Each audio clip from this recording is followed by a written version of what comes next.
Hey everyone, it's Sara from Edcafe AI, and today I'm going to walk you through how students can use a whiteboard to share their answers when they're interacting with Edcafe AI's chatbot.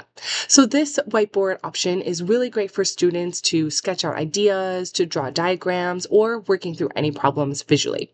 So let me show you how you can set this up so that way students can use this whiteboard option.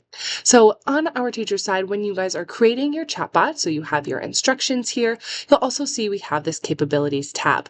When you click on this, you're able to see some different toggle options for voice messages, file upload, and now the enable whiteboard.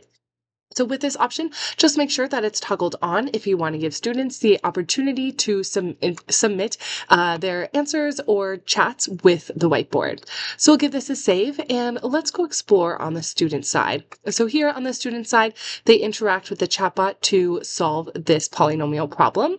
Let's say they want to work this out visually. So they can click on the whiteboard and they can begin working that out here.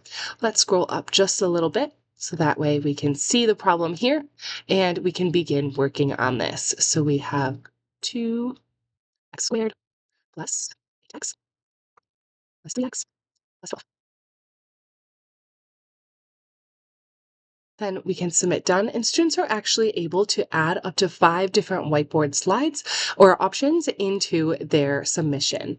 So let's say, please correct here, and then we'll be able to go ahead and Edcafe AI will analyze that whiteboard and correct or take a look at it to submit their next problem.